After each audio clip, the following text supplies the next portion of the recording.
Hey everybody, it's Eric from EPAutos.com, your libertarian car guy.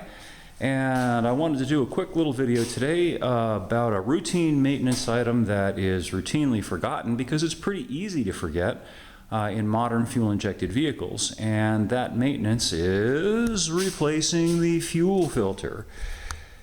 Back in the day, well, let me start over here where we are back in the day, when you had a carburetor like my old Trans Am has.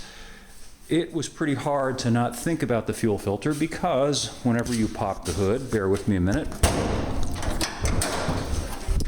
whenever you pop the hood, you'd see the fuel filter and it would probably remind you that, hey, I haven't changed that in a long time. I probably ought to change it. Well, with modern vehicles, and modern being pretty much anything made since the late 1980s when fuel injection took over, the fuel filter is no longer under the hood, generally speaking.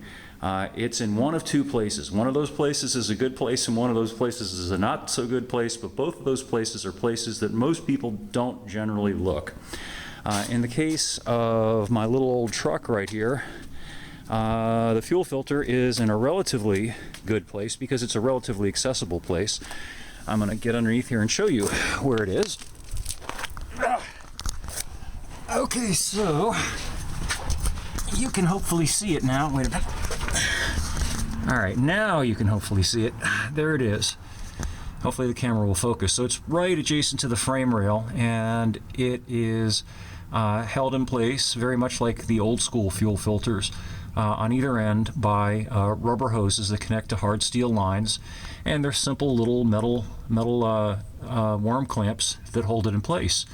So pretty easy to remove it and replace it, with a couple of caveats, which I'll show you in a minute. But now the other place where fuel filters tend to be in modern cars is in a not so good place, which is in the gas tank with the fuel pump assembly, and they are a hassle to get at. Sometimes you got to drop the tank, sometimes you have to do other things to get at it, but it's something that's pretty challenging even for the do-it-yourselfer, unless you don't mind getting dirty and really turning some wrenches. But anyway, it's something you really ought to do for the obvious reason that if your fuel isn't being filtered, just like back in the day, all the junk that ends up in your tank, including little bits of grit, rust, what have you, will eventually make their way to your engine. And it's actually more of an issue probably with fuel-injected cars because their internal circuits are considerably narrower than a carburetor. Stuff could clog up a carburetor, but probably more of an issue here for the reason that the orifices are smaller, and of course it affects emissions, and it's a big turducken, and blah, blah, blah. And it's harder to deal with. With carburetors, you can just disassemble the carburetor, you can clean out the gunk, dry it out, put it back together, and you're good to go. Anyway, in this case, replacing the fuel filter is pretty straightforward. The reason that I've got these vice grips here, I use those to tie off the fuel lines, which is important in a fuel-injected car because the system is fairly high pressured. Think about probably, I don't know, 28 pounds in this car, something like that. So don't turn on the ignition when you're doing this and the lines are disconnected, and even when the ignition system isn't on, it's a good idea to pinch off the fuel lines because otherwise gas is going to go everywhere, and you don't want that. So basically all I do is unscrew the old one. Here's a new one, and by the way, I'm going to give Wix a plug. I'm not a paid sponsor of Wix, but I use only Wix filters, including oil filters, and in this case fuel filters, because they're really good products.